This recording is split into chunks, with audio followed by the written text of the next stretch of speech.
गणेश वो देखो, कितना विचित्र दृश्य है। ये शिला इस प्रकार अधर में कैसे लटकी हुई है? तो ये किसकी पूंछ थी जिसने इतनी बड़ी शिला को इतनी दूर जाकर स्थित कर दिया? समस्त संसार में ऐसे बल और सामर्थ्य के स्वामी तो एक ही हैं, प्रभु महादेव के अवतार बाल रूप में केसरी नंदन महाबली हनुमान। वो बाल हनुमान जो भविष्य में श्री हरि नारायण के राम अवतार के सहायक बन रावण की पराजय में उनकी सहायता करेंगे।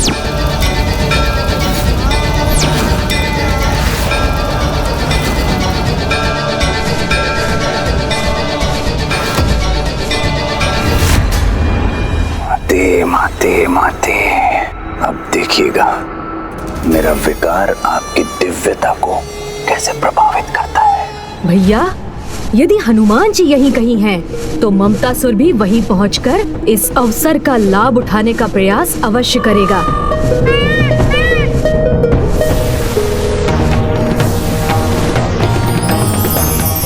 इसीलिए हनुमान जी की पूंछ हमें ममतासुर तक भी पहुंचाएगी। मूषक जी,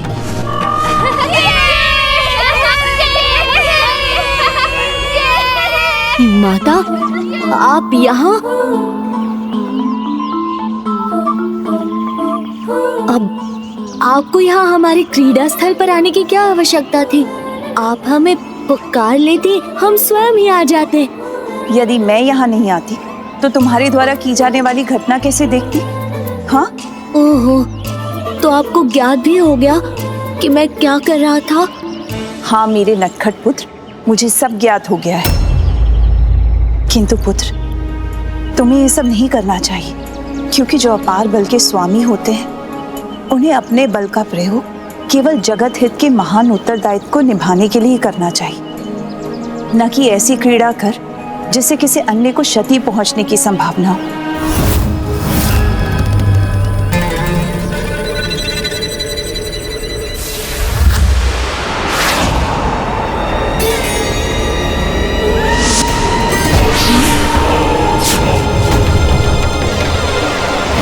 किंतु माता, मैं तो ये क्रीड़ा और मनोरंजन के लिए कर रहा था।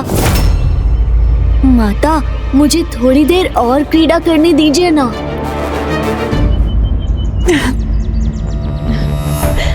करो पुत्र, तुम्हें जो भी क्रीड़ा करनी है।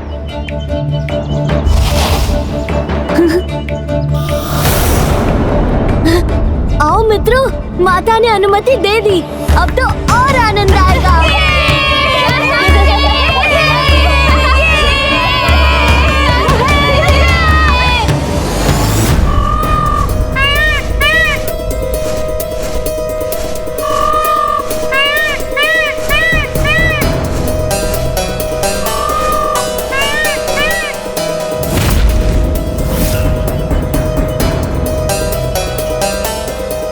गणेश, यहाँ तो कोई भी नहीं है। किंतु भैया, वो शिला तो इसी स्थान से आई थी। अर्थात हम उचित स्थान पर पहुंचे अवश्य हैं, किंतु इसमें हमें तनिक विलंब हो गया है अनुज।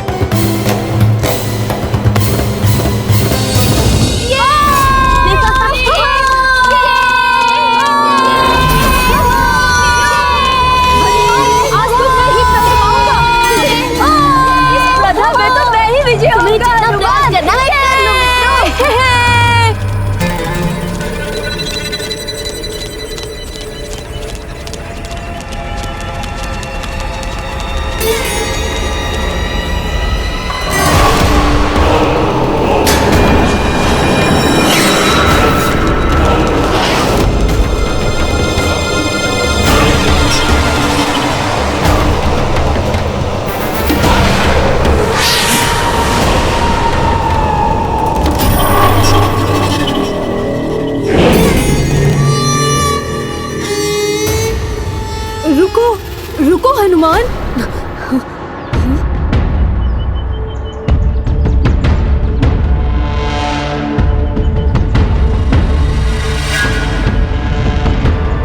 वो देखो,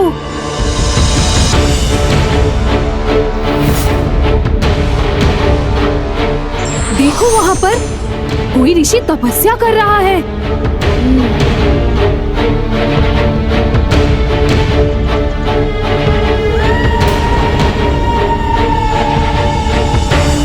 हम यहाँ क्रीड़ा करेंगे तो ऋषिवर के तप में बाधा उत्पन्न होगी। कदाचित उचित तो ये होता कि ये यहाँ से किसी दूर ऊंचे स्थान पर तप कर रहे होते। जैसे वो वृक्ष। मेरे अनुसार हमारे कारण ऋषिवर के तप में कोई विघ्न उत्पन्न नहीं होगा। वैसे भी यदि वो यही अपने तप में लीन रहेंगे तो कोई भी पशु उनके तप में बाधा बन उन्हें क्षति भी पहुंचा सकता है। इन्हें तो किसी ऊंचे स्थान पर ही स्थित होकर तप करना चाहिए। ये सुझाव तो सर्वथा उचित है। उस वृक्ष पर ऋषिवर वन्य जीवों के संकट से सर्वथा सुरक्षित हो जाएंगे। तो सिर्फ इन्हें ही क्यों? इनकी सुविधा हेतु मैं इन्हें इनकी शिला के साथ ही उस वृक्ष पर स्थित कर देता हूँ। फिर बिना किसी बाधा के ऋषिवर सदियों तक अपनी तपस्या कर सकेंगे। हाँ हाँ, यही उचित होगा हनुमान।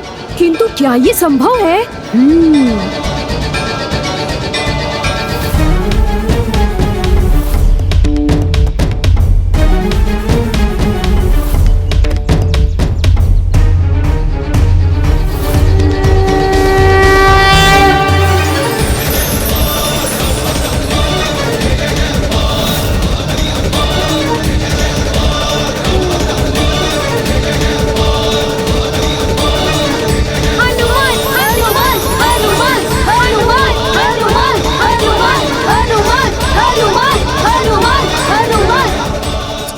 संभव है। ममतासुर के लिए तो किसी को भी प्रभावित करना संभव है। हनुमान, हनुमान, हनुमान, हनुमान, हनुमान, हनुमान, हनुमान, हनुमान, हनुमान, हनुमान, हनुमान।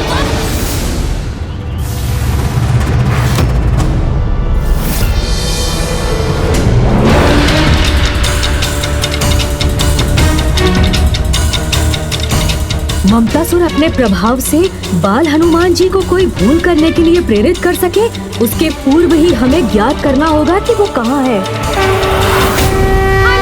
हनुमान, हनुमान, हनुमान, हनुमान, हनुमान, हनुमान, हनुमान, हनुमान, हनुमान, हनुमान, हनुमान, हनुमान। अनुज गणेश, तुम बालकों का ये स्वर सुन रहे? हाँ भैया, हमें उसी दिशा में जाना चाहिए।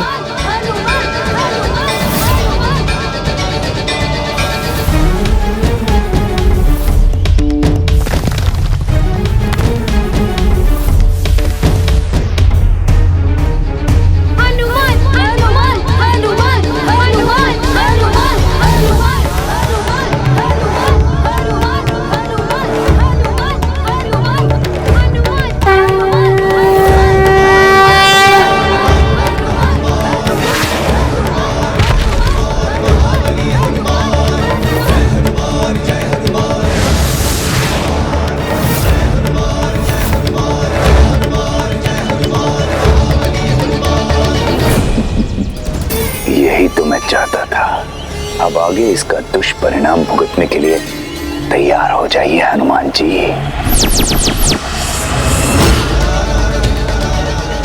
हनुमान, हनुमान, हनुमान, हनुमान, हनुमान, हनुमान।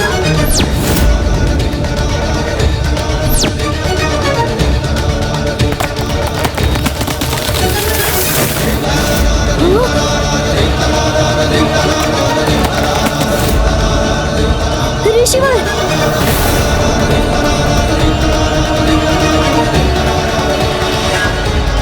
ये कैसे संभव है? मुझे इस वृक्ष पर स्थित कर मेरा तप भंग करने का दुस्साहस किसने किया?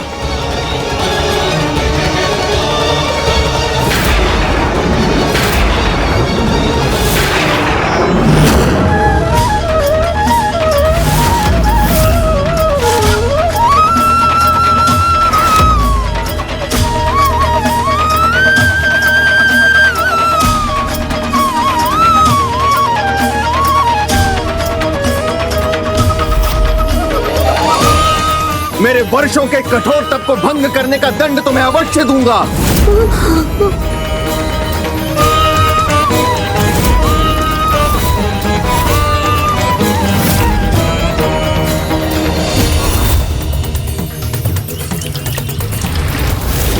ये तो आरंभ मात्र है मेरे विकार के प्रभाव का।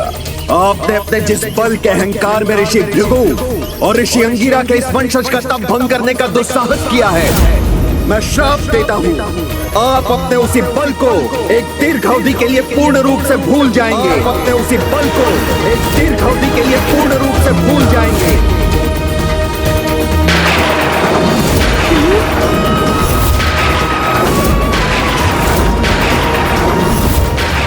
क्षमा ऋषिवर, क्षमा।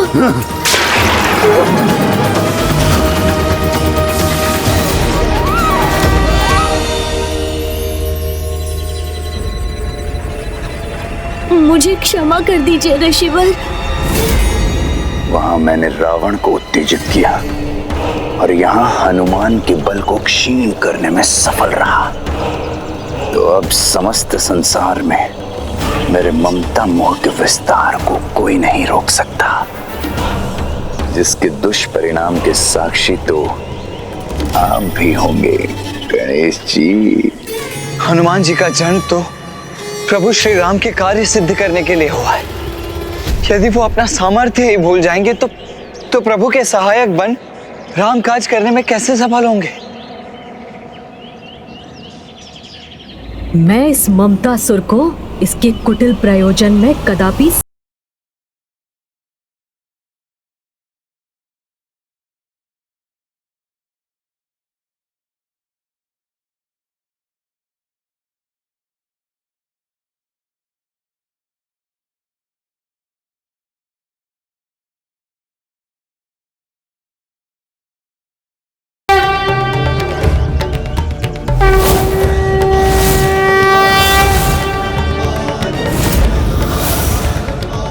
मैं आपको श्राप मुक्त तो नहीं कर सकता, किंतु इसके प्रभाव को सीमित अवश्य कर सकता हूँ। भले ही मेरे श्राप के कारण आप अपनी विशेष शक्तियों को भूल गए हैं, किंतु जब कोई आपको आपके बल का स्मरण कराएगा, तब आप पुनः अपने सामर्थ्य को प्राप्त कर अपने महान दायित्वों को निभाने में सफल होंगे।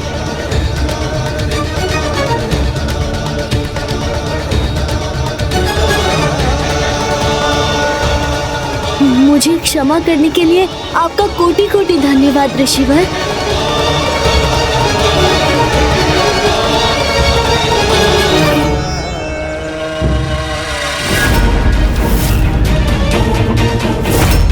ममतासुर, ये तो यहाँ है।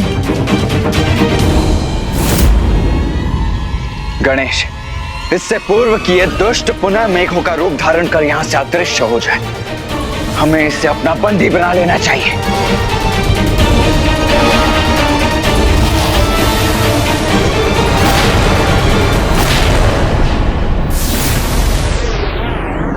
आइए भैया, मैं अभी इसका भी उपाय प्रस्तुत करता हूँ। उचित है।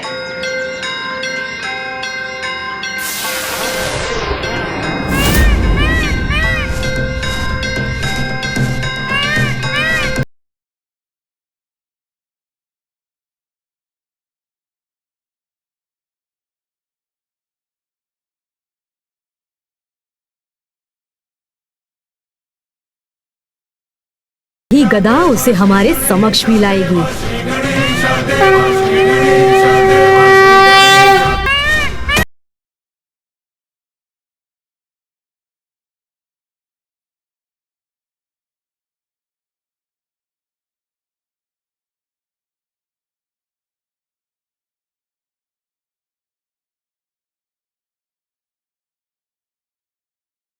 ये क्या हो रहा है?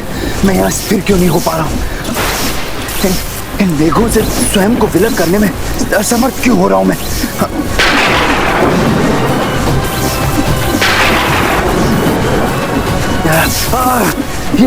ये कैसी विपदा छाई है मुझ पर?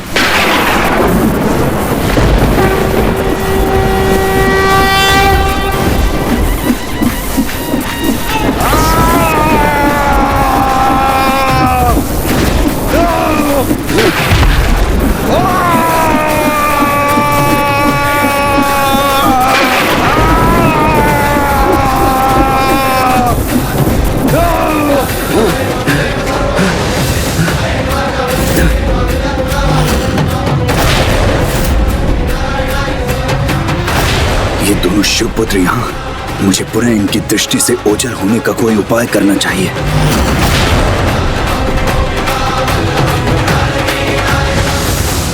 नहीं ममतासुर, अब यहां से प्रस्थान करने का विचार भी मत करना, क्योंकि इस दिव्य गदा की ऊष्म ऊर्जा तुम्हें यहां से पुनः मेघ बनकर उड़ने नहीं देगी। तुम्हें तुम्हारे कर्मों का दंड तो भुगतना ही होगा। अब तुम यहां से कहीं नहीं जा सकते। ये क्या करने जा रहे हैं मेरे साथ?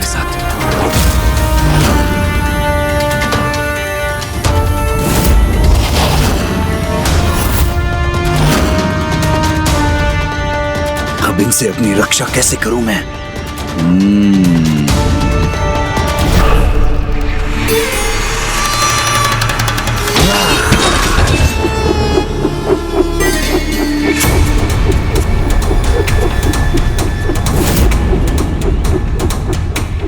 मैं व्यर्थ में ही इतना विचलित हो रहा हूं, जब इनसे रक्षा का इतना सरल और अचूक उपाय प्राप्त है मुझे।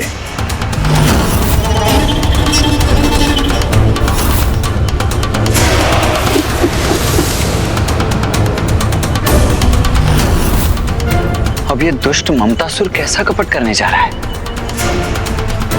अपने सभी अस्त्रों को अदृश्य क्यों कर दिया इसने?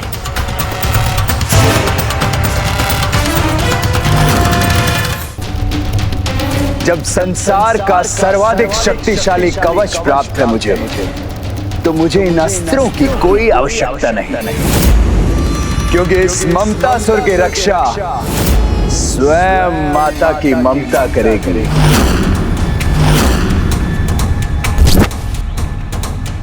ओम जगदम्बा जननी रक्षा करो, ओम भयहारिणी मैया रक्षा करो, ओम जगदम्बा जननी रक्षा करो, जननी रक्षा करो, भयहारिणी मैया रक्षा, हरिणी मैया रक्षा करो, ओम चंद्रघंटा चंडी रक्षा करो, रक्षा करो। ये कौन है जो मुझसे अपनी रक्षा की गुहार लगा रहा है?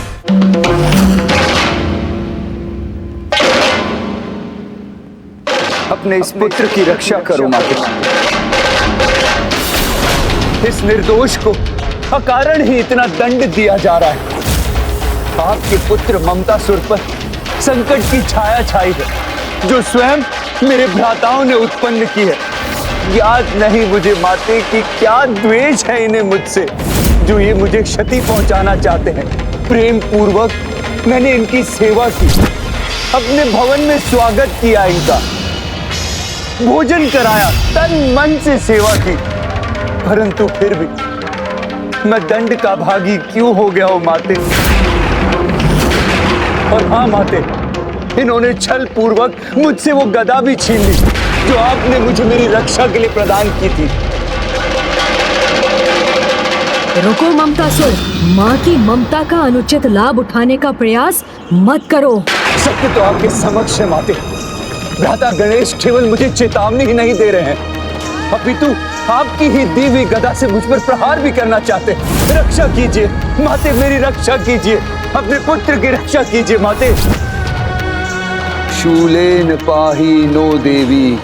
अनुज गणेश, जिस मंत्र के जाप को माता कभी अनसुना नहीं करती, सदैव जिसका जाप करने वाले की रक्षा करती है, इस दुष्ट ममतासुर ने माता के उसी रक्षा मंत्र का जाप आरंभ कर दिया है। पाही खड्गेन चांबिके, घंटा स्वनेन न पाही, चाप जानी स्वनेन च।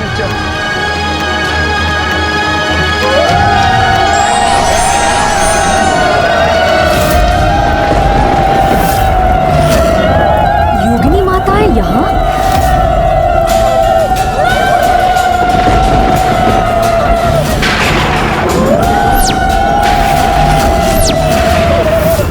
इस दुष्ट के लिए योगिनी माताएं स्वयं प्रकट हो गई हैं। अब देखना भ्राताओं, मैं किस प्रकार आपकी माता के द्वारा ही आपको क्षति पहुंचाता हूं। पहले आपके पिताश्री ने आपकी गर्दन काटी थी, आज स्वयं आपकी माता ही आपकी शत्रु हो जाएंगी।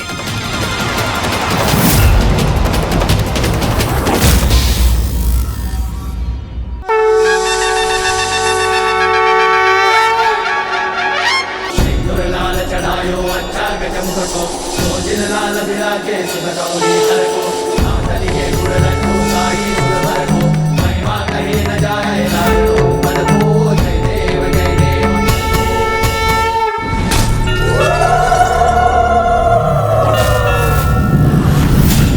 योगिनी माताएं इतनी क्रोधित क्यों हो रही हैं? जब तक ये योगिनी माताओं से सुरक्षित है तब तक इस पर वार करना असंभव। प्रणाम माताओं। प्रणाम माताओं। हे माताओं, आपसे हमारी विनती है कि आप इस दुष्ट की रक्षा ना करें, क्योंकि ममतासुर को अपने विकार के विस्तार करने से रोकना संपूर्ण सृष्टि के हित के लिए अनिवार्य है। गणेश जी, हम जगत जननी माता पार्वती के आदेश के अनुसार ही इसकी रक्षा कर रहे हैं। इसके उचित अनुचित का निर्णय करना स्वयं माता का ही अधिकार है, इसलिए आपको ही उनके समक्ष उपस्थित होना चाहिए। मैंने कहा था ना मेरे प्रिय भ्राताओं, ममतासुर की रक्षा स्वयं माँ की ममता करेगी। किंतु स्मरण रहे कि इस ममतासुर के मोह के विकार से जगत की रक्षा कोई नहीं कर पाएगा।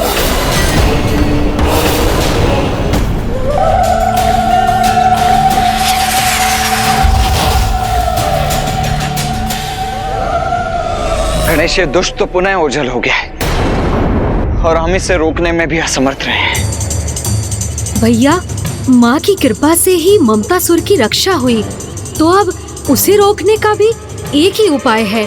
माँ ममता के चरम से प्रभावित होकर ममतासुर को अपनी ममता का अनुचित लाभ उठाने दे रही है।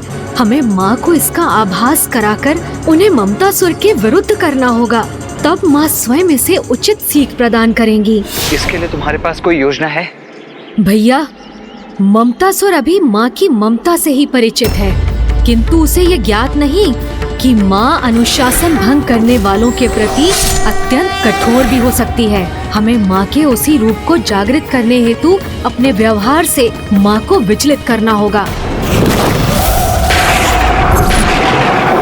नहीं अनुज गणेश, हमें नहीं, ये कार्य तो तुम्हें ही पूर्ण करना होगा। किंतु भैया। नहीं नहीं नहीं अनुज गणेश, कोई किंतु परंतु नहीं। किसी के द्वारा मर्यादा भंग करने पर माँ का क्रोध चरम पर पहुंचकर उनके काली रूप को प्रकट कर देता है, जो प्रलय की स्थिति तक उत्पन्न कर देता है, जिसके पश्चात स्वयं पिताश्री तक के लिए माँ को शांत कर पाना अत्यंत कठिन हो जाता है। मैं माता के उस भयानक रूप का साक्षी बनने का इच्छुक नहीं हूँ। अर्थात अब जो भी करना है वो मुझे ही करना होगा।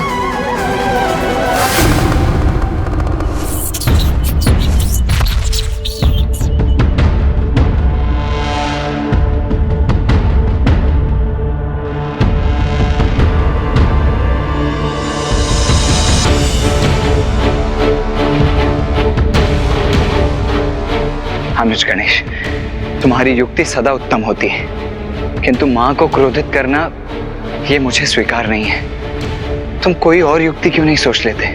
आप चिंता मत कीजिए भैया, माँ का ध्यान तो उनकी रंगोली पर ही केंद्रित है। उन्होंने हमारी ओर देखकर भी ममतासुर और उसकी दिव्य गदा को लेकर एक प्रश्न तक नहीं किया, तो मेरी योजना को क्रियान्वित करने का यही उचित अवसर है। क्या करूं जिससे माँ अशांत होकर अपने ममतामयी रूप का त्याग कर कठोर अनुशासन स्थापित करने वाली माँ का रूप धारण कर ले। मुझे शीघ्र कोई स्पष्ट निर्णय लेना होगा। नहीं, गणेश की ये योजना मेरे अनुमान से भी अधिक संकट उत्पन्न ना करते।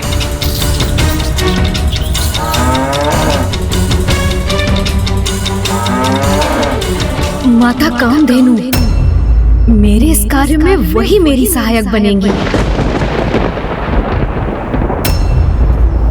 इस गणेश गौशाला की ओर क्यों जा रहा है? माता कामधेनु के पास? आप कृपया रुकिए।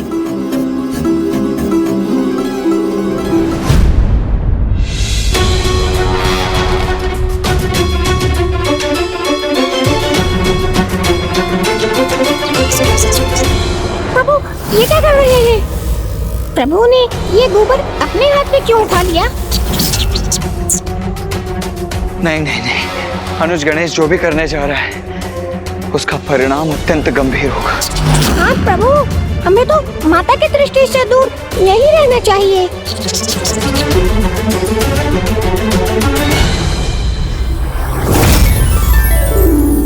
अब मेरी ये रंगोली पूर्ण होने जा रही है। स्वामी इसे देखेंगे तो कितने प्रसन्न हो जाएंगे। मेरी ये योजना अवश्य सफल होगी।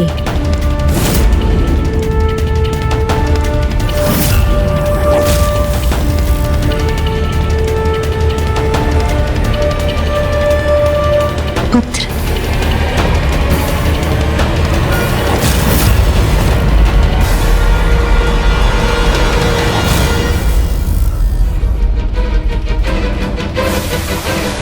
गणेश ने ये क्या कर दिया?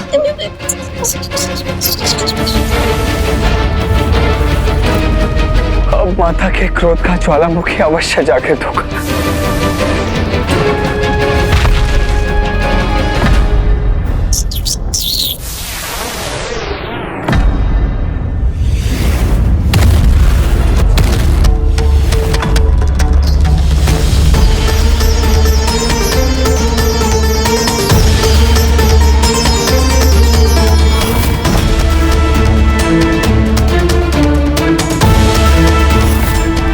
अब माँ अपने क्रोध को रोक नहीं सकेंगी।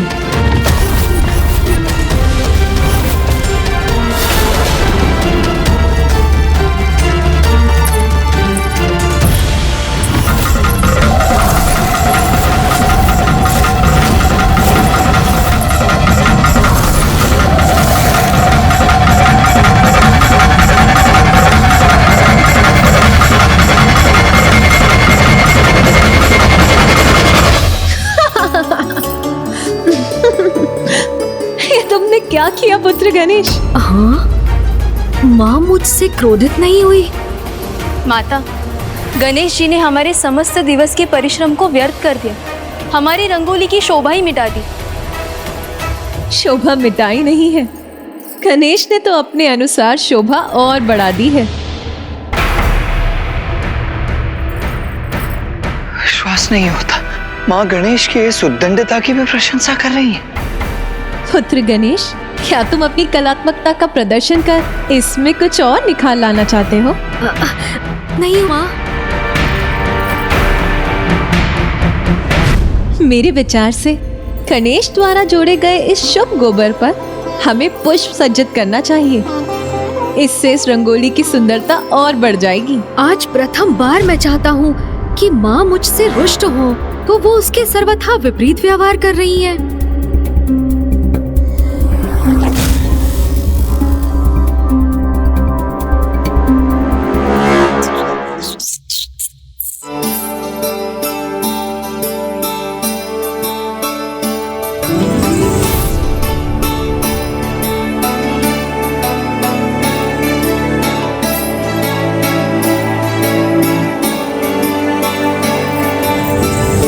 भैया, माँ तो तनिक भी क्रोधित नहीं हुई। प्रसन्न रहो अनुज कि माँ को क्रोध नहीं आया और तुम सुरक्षित लौट आए हो। नहीं भैया, संपूर्ण जगत को ममता सुर से सुरक्षित करने हेतु उन्हें क्रोधित तो करना ही होगा। तभी तो माँ ममता को त्याग कर अनुशासन और शिष्टाचार को स्थापित करने हेतु उस दुष्ट ममता सुर को उचित सीख देंगी। तो अब तुम क्या करने वाले हो अनुज? आप तो मेरी सहायता करेंगे नहीं, तो अब मुझे ही कुछ करना होगा। नहीं, ऐसा नहीं है अनुज, वो मैं बस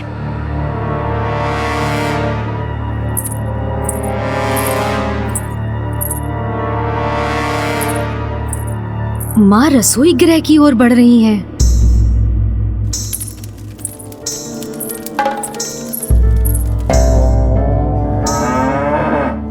सूझ गई युक्ति। हाँ, किंतु रसोई गृह में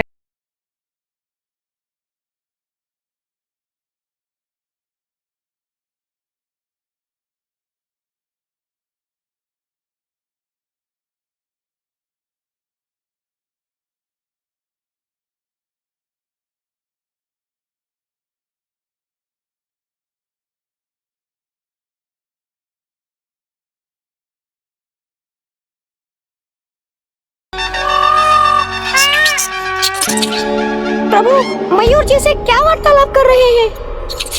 कामासुर के लिए भी प्रभु ने इन्हें ही अपना वाहन चुना था। कहीं प्रभु का मेरी क्षमताओं पर से विश्वास तो नहीं उठ गया?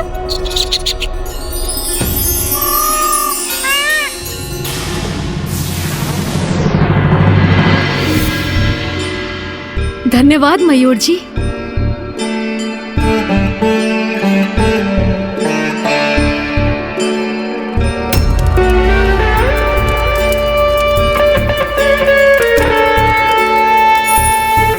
अवश्य माँ खीर पका रही हैं। कदाचित यही उचित समय है।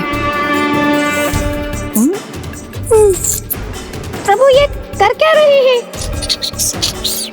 गणेश अब कदाचित माँ के द्वारा खीर के पकाए जाने में बाधा उत्पन्न करने जा रहा है। क्षमा कीजिए माता, इससे आपको तनिक सुरसुरी होगी। किंतु कृपा कर आप मेरी सहायता कीजिए।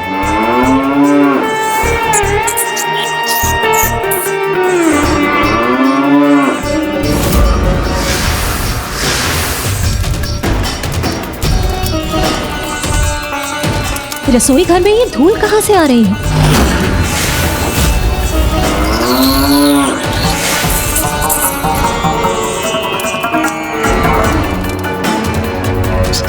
ये आप क्या कर रहे हैं प्रभु?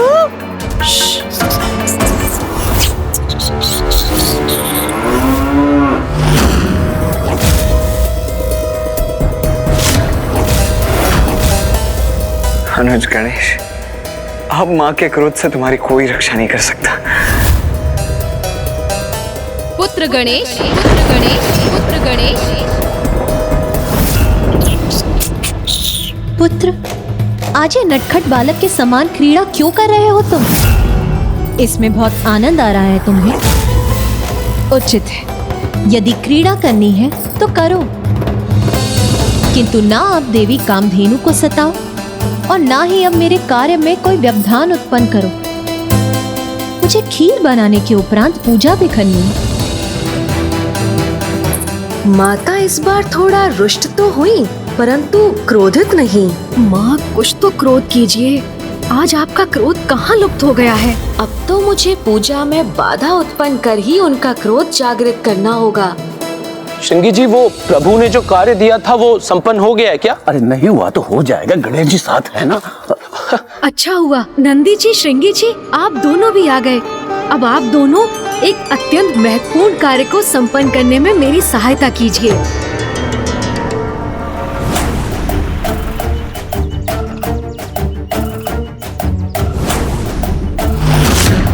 अनुज गणेश, अब तक तो तुम अपनी योजना में सफल हो नहीं पाए, तो अब क्या कर रहे हो तुम ये? भैया, मैं माँ की पूजा की सामग्री एकत्रित कर रहा हूँ। पूजा की सामग्री?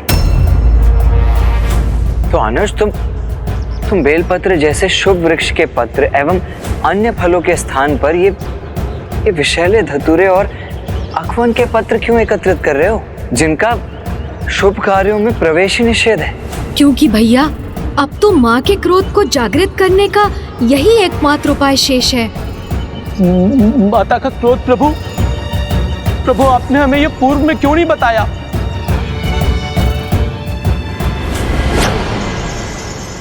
हम आपका साथ नहीं दे सकते गणेश जी। पूजा के समय माँ को किसी भी अनुचित कार्य से विचलित करना उचित नहीं है। क्या तुम्हें स्मरण नहीं है, जब स्वयं पिताश्री ने अपने ब्रह्मचारी रूप में माँ की तपस्या में व्यवधान उत्पन्न किया था तो उसका क्या परिणाम हुआ था? बस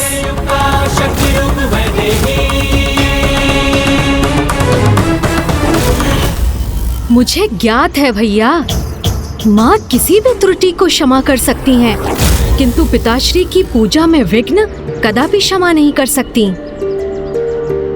अनुज,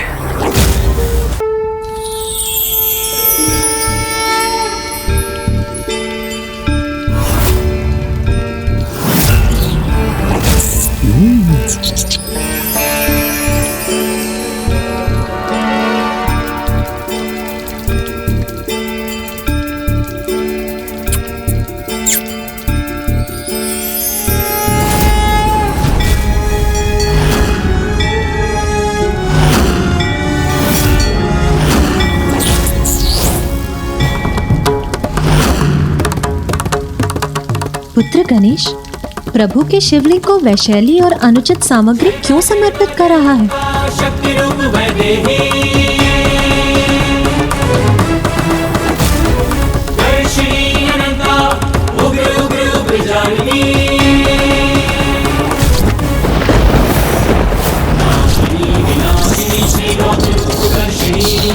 ऐसी अनुचित पूजा क्यों कर रहा है गणेश? क्या उसे ज्ञात नहीं है कि धतूरा एवं अन्य वन्य फूल पूजा में समर्पित नहीं किए जाते?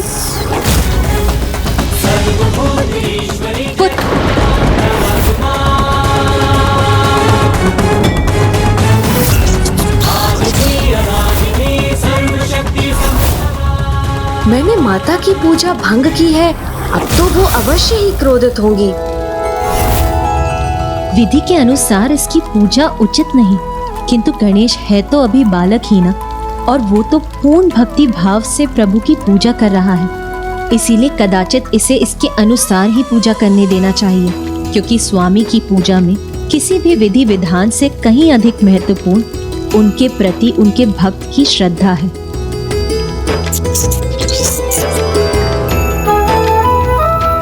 पुत्र, तुम सर्वप्रथम अपने अनुसार पूजा संपन्न कर लो, उसके बाद मैं अपनी पूजा आरंभ करूंगी। माँ ने तनिक भी क्रोध नहीं किया मुझ पर, ये कैसे संभव है? माँ ने पुनः क्षमा कर दिया गणेश को। क्या हुआ पुत्र, अब ऐसे स्तब्ध क्यों हो? अपनी पूजा पूर्ण करो पुत्र, विलंब मत करो। अवश्य माँ।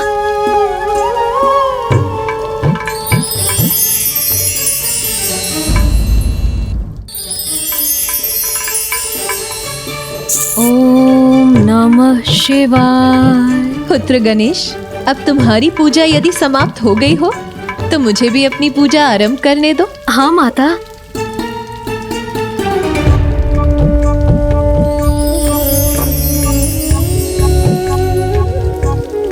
ओम नमः शिवाय। भैया, मेरी ये योजना भी विफल हो गई। बस अब बहुत हुआ अनुज गणेश, तुम अपने सभी प्रयास कर चुके हो, किंतु कदाचित तुम्हारी इस योजना का असफल होना ही उचित है। नहीं भैया, हमें इसमें सफलता प्राप्त करनी ही होगी। मेरी प्रथम भूल पर माँ हंसने लगी थी, फिर दूसरी भूल पर वो कुछ कुपित हुई, और तीसरी भूल पर तो वो क्रोधित होने ही वाली थी कि उन्होंने स्वयं को रोक लिया। अर्थात एक अंतिम प्रयास और करना चाहिए। गणेश जी, मुझे यहाँ से प्रस्थान करना चाहिए। आप मुझे आज्ञा दीजिए। वैसे भी माता की पूजा तो अब संपन्न होने वाली है, तो उन्हें प्रभु के आहार के लिए दुग्ध एवं फलों की आवश्यकता होगी, तो मैं दे के आता हूँ।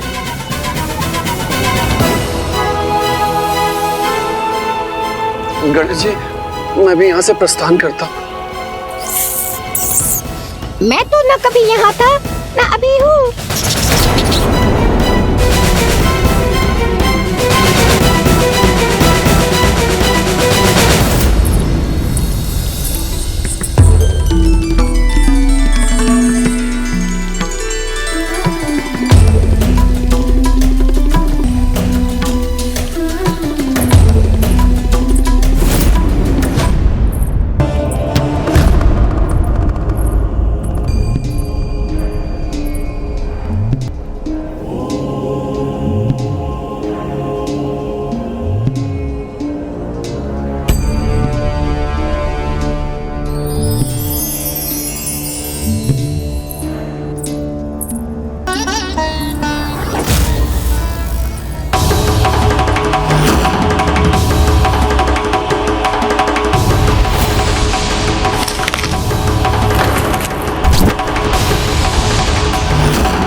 पिताश्री का भोजन ग्रहण कर लिया गणेश ने।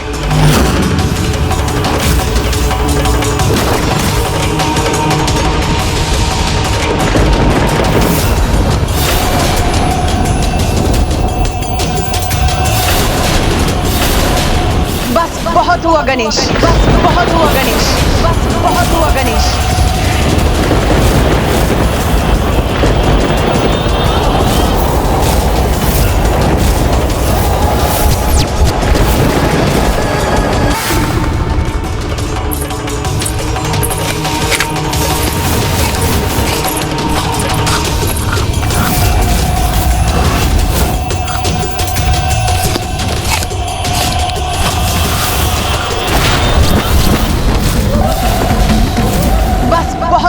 गणेश, ये तुम्हारी कैसी उद्दंडता है? कदाचित दोष तुम्हारा नहीं, मेरा और मेरी ममता का ही, जो एक के बाद एक मैं तुम्हारी सभी भूल क्षमा करती गई।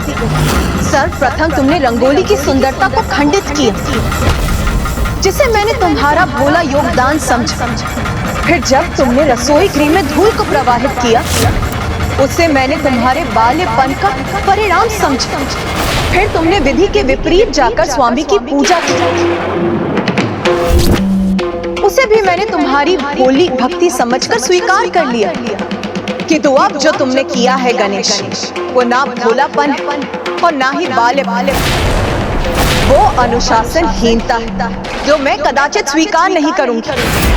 मैं अन्य सभी भूल सह सकती हूँ गणेश, किंतु स्वामी के प्रति उद्दंडता का दुस्साहस मैं कदापि नहीं सहन करूंगी, कदापि नहीं सहन करूंगी।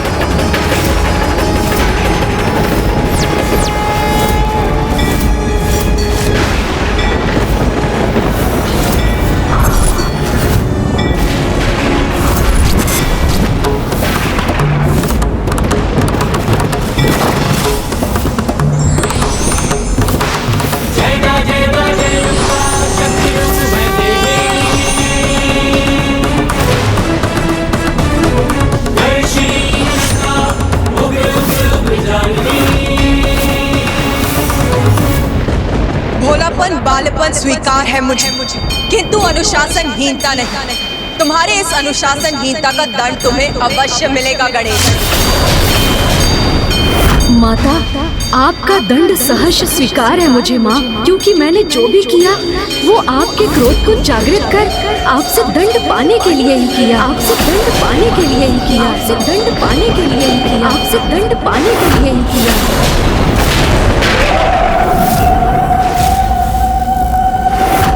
तुमने ये अनुशासनहीनता किसी विशेष आशय से की थी, किंतु क्यों गणेश? कहो गणेश, क्या कारण था तुम्हारे इस आचरण का? मुझे क्षमा कर दीजिए माँ, मैं ऐसा करने पर इसलिए विवश था जिससे आपके समक्ष ये सत्य उजागर हो कि ममतासुर आपकी ममता का अनुचित लाभ उठाकर कितने भयंकर पाप कर रहा है, और आप अपने कठोर रूप में प्रकट होकर उसे अनुशासित करें। माँ, आपके समक्ष भोलेपन और असहायता का स्वांग कर ममतासुर अपनी कुटिलता और क्रूरता को आपकी दृष्टि से छिपाने में सफल हो रहा था। आप मुझे आशीर्वाद के रूप में ऐसी शक्ति प्रदान कीजिए कि मैं अपने सुपथ पर चलने में आश्वस्त रहूं और मुझे कोई भी किसी भी प्रकार से आहत न कर सके।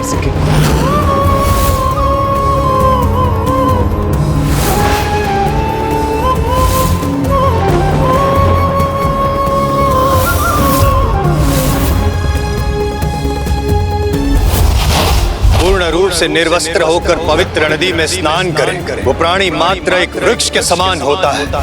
मैं तुम्हें श्राप देता हूँ, तुम दोनों भी इसी क्षण वृक्षों में परिवर्तित हो जाओगे।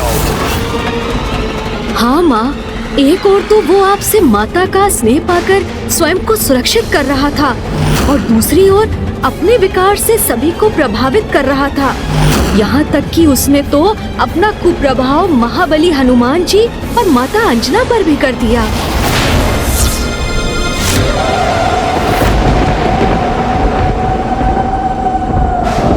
पुत्र, एक माँ की ममता का भाव तो अत्यंत पावन, जिसके कारण वो अपनी संतान के हित में महान त्याग करने के लिए तत्पर रहती। किंतु ममता की अति जब विकार का रूप ले ले तो ना माँ का भला होता है और ना ही संतान का। मैं भी ममता से प्रभावित होकर ममतासुर के कपट और कुटिलता को देख पाने में असमर्थ हो गई। इसीलिए दंड के अधिकारी तुम नहीं हो पुत्र गणेश, वो दुष्ट ममतासुर है, वो दुष्ट ममतासुर है, वो दुष्ट ममतासुर है।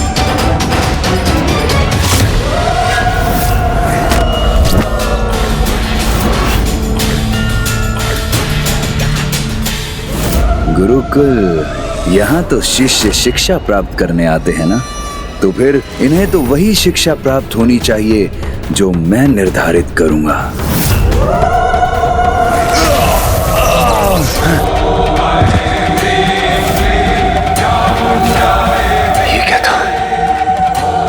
अपने लिए किसी बड़े अनिष्ट का आभास क्यों रहे, किंतु मुझे तो 64 योगिनियों की रक्षा प्राप्त है। फिर मेरा कोई अहित कैसे हो सकता है?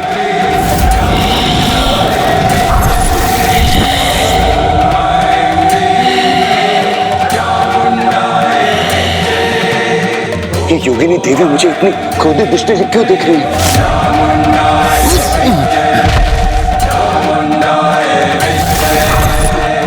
ये कैसा संकट छा रहा है मुझ पर? अब क्या करूं मैं? इतनी आवेशित क्यों हो रही है ये सब योगिनियां?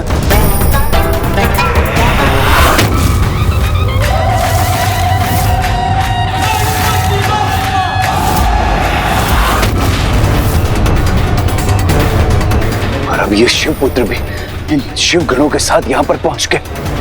मेरी सुरक्षा तो यहां से प्रस्थान करने में ही है।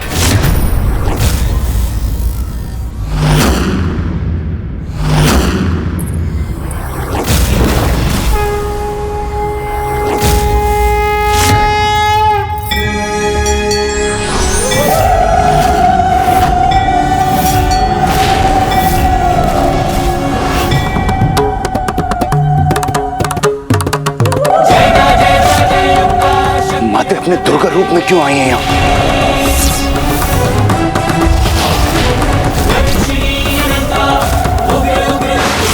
माते,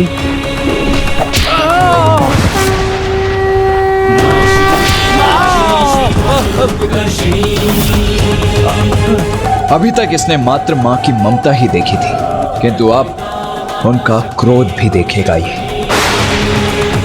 ममता का अनुचित लाभ उठाकर मुझे ही नहीं समस्त संसार को प्रभावित करने का अपराध किया है तुमने ममतासुर, जिसका दंड अब तुम्हें अवश्य प्राप्त होगा।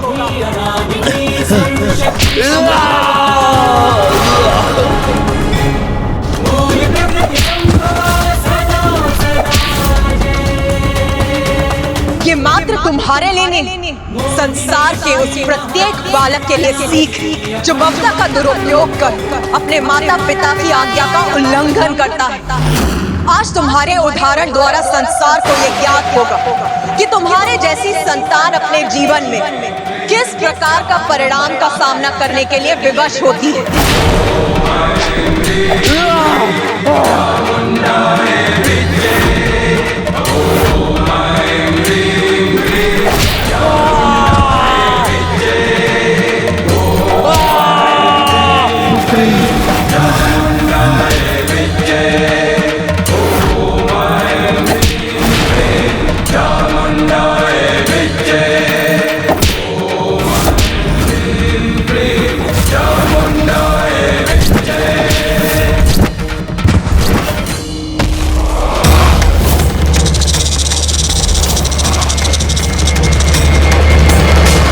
कीट के समान मैं भी इस पृथ्वी के भीतर प्रवेश कर स्वयं को इस दंड से मुक्त कर सकता हूँ।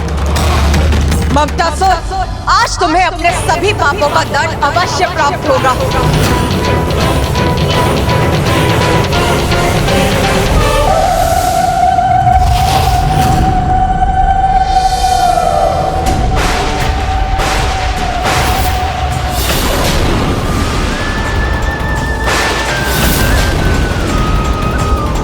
ये दुष्ट तो भूमि में प्रवेश कर अदृश्य हो गया। इतना दुस्साहस इस दुष्ट का!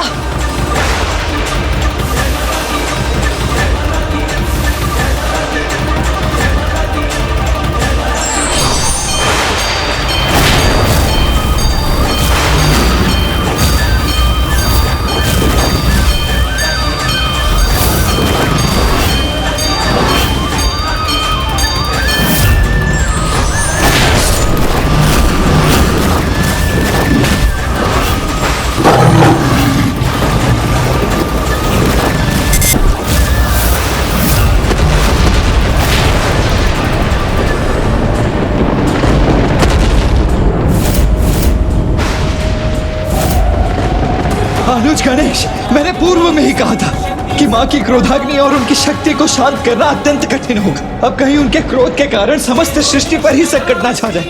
माता के त्रिशूल में तो जिस प्रकार की ऊर्जा का संग्रह हुआ है, उसके प्रभाव से तो समस्त पृथ्वी दो भागों में विभाजित हो जाएगी और उसके परिणाम स्वरूप समस्त जीवों को अत्यंत कष्ट होगा।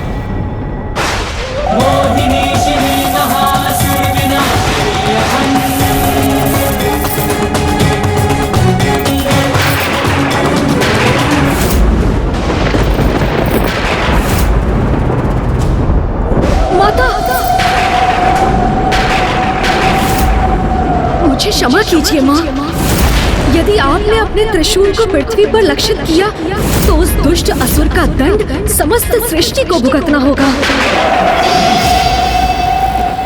आप मुझे आज्ञा दीजिए माँ कि ममतासुर पृथ्वी के गर्भ में जहाँ भी छिपा है, मैं उसे वहाँ से ढूंढकर आपके समक्ष प्रस्तुत करूं। उचित है पुत्र गणेश, तुम मुझसे शीघ्र यहाँ लेकर आओ, क्योंकि मैं ममतासुर को ममता की पवित्र भावना की अति उत्पन्न कर उसे विकार में परिवर्तित नहीं करने दूंगी। अनुज गणेश, तुमने माता को वचन तो दे दिया, किंतु हम पृथ्वी के इतने छोटे से छिद्र में प्रवेश कैसे करेंगे?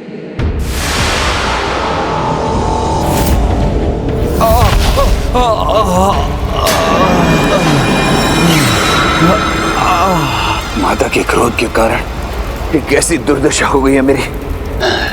अब अत्यंत सावधान रहना होगा मुझे। अब तक तो वो पृथ्वी में प्रवेश कर ना जाने कहां छुप गया होगा अनुज। इतने लघु आकार के इस स्थान में हम में से किसी का प्रवेश करना असंभव के समान है। असंभव के समान नहीं, अब असंभव भी है। अब यहाँ पर मुझे कोई नहीं, यहाँ पर मुझे कोई नहीं ढूंढ सकता। अब तो बस एक ही व्यक्ति हैं जो हमें ममतासुर तक पहुंचाने में हमारी सहायता कर सकते हैं। ये किसकी बात कर रहे हैं गणेश जी? ऐसा कौन हो सकता है? किंतु ऐसा कौन है अनुज गणेश जो इतने छोटे आकार के प्रवेश स्थान से हमें पृथ्वी की भीतरी सुरंगों में ले जा सकता है? बताइए गणेश जी। नागराज शेषनाग जी।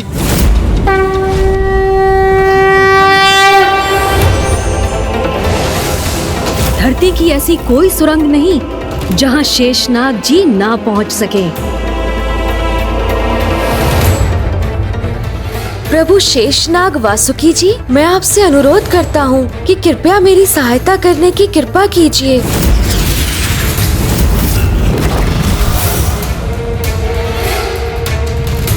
प्रभु, श्री गणेश जी ने सहायता हेतु मेरा आवाहन किया है। कृपया मुझे आज्ञा दीजिए ताकि इस महान क्षण का साक्षी बनने का सौभाग्य प्राप्त कर सकूं।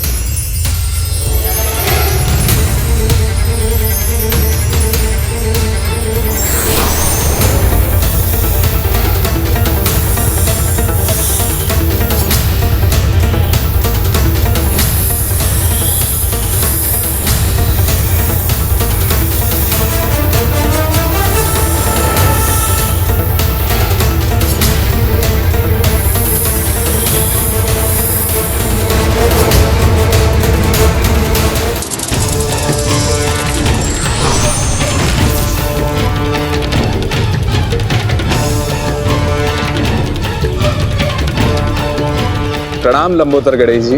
प्रणाम। प्रणाम कुमार कार्तिकेय जी। वो ममतासुर पृथ्वी के तल के कितनी ही गहराई में क्यों ना छुपा बैठा, मैं आपको उसके निकट अवश्य पहुंचा सकता हूं प्रभु। शेषनाग जी, इससे पहले कि गणेश जी मुझे यहाँ शेषनाग जी के साथ आकर ढूंढ ले, मुझे यहाँ से प्रस्थान करना चाहिए जहाँ शेषनाग जी नहीं पहुंच सकते। मैं आपका धन्यवाद करता हूं प्रभु कि आपने इस सेवा के लिए मुझे स्मरण किया।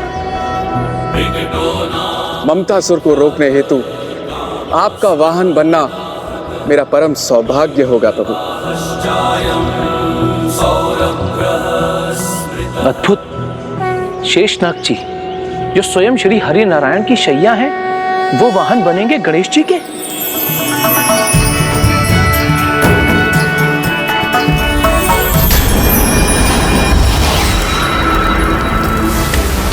हे महान शेषनाग जी, मेरा वाहन बनकर आप मेरी बहुत बड़ी सहायता करेंगे, किंतु अब हमें इस कार्य में तनिक भी विलंब नहीं करना चाहिए। जी प्रभु।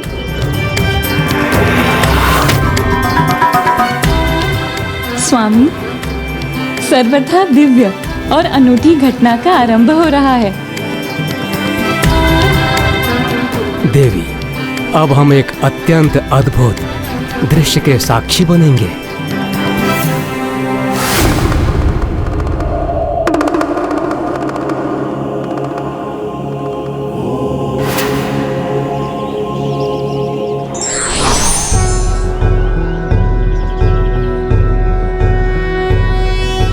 वक्रतुंड महाकाय सूर्यकोटि नाग तो जागृत कुंडलिनी शक्ति के प्रतीक हैं, अर्थात परम ब्रह्म स्वरूप हैं, और संपूर्ण सृष्टि में दो ही हैं जो जागृत कुंडलिनी से सुशोभित होते हैं।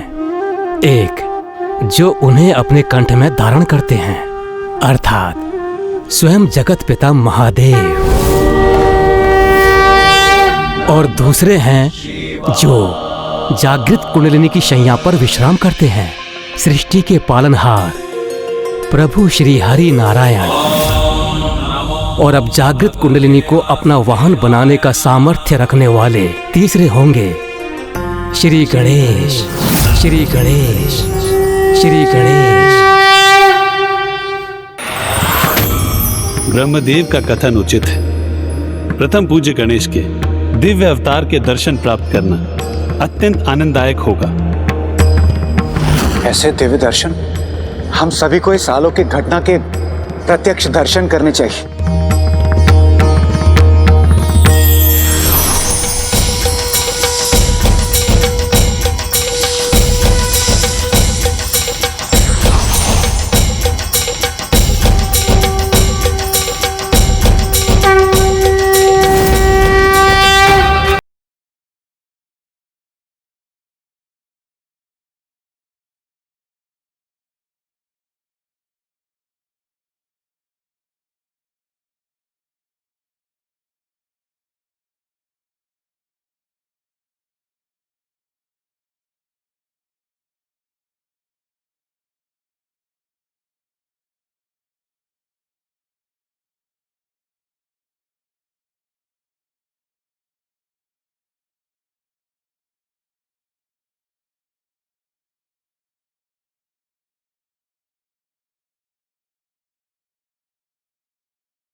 ममतासुर ने अपने ममता के विकार से जगत के सभी शुभ कार्यों में जो विघ्न उत्पन्न किया है, उसी विघ्न में विघ्न उत्पन्न करने हेतु प्रथम पूज्य गणेश ने विघ्नराज अवतार धारण किया है।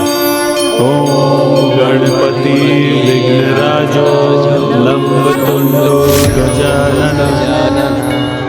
आइए शेषनाग जी, अब हमें शीघ्रता करनी चाहिए जिससे हम उस दुष्ट को माँ के समक्ष प्रस्तुत कर सकें।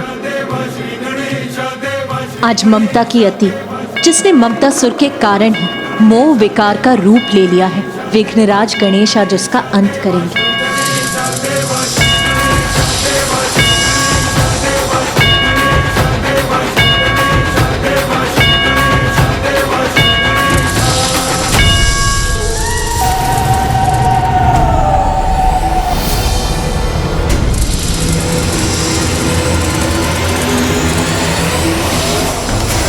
ये कैसा महासंकट छाया मुझ पर, क्योंकि अब माता मेरी रक्षा नहीं करेंगे और ना ही गणेश जी मुझे किसी प्रकार सुरक्षित रहने देंगे। मेरा बचाव इसी में है कि मैं महानायक भंडासुर के तपस्या पूर्ण होने तक किसी भी प्रकार इन सब की दृष्टि से बचा रह सकूं।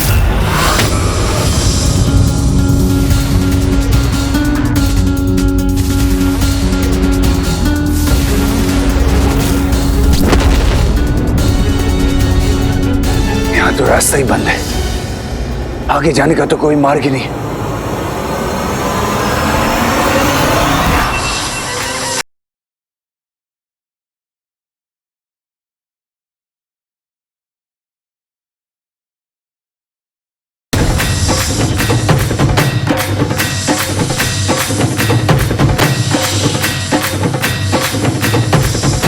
ये भी पहुंच गए यहाँ पर।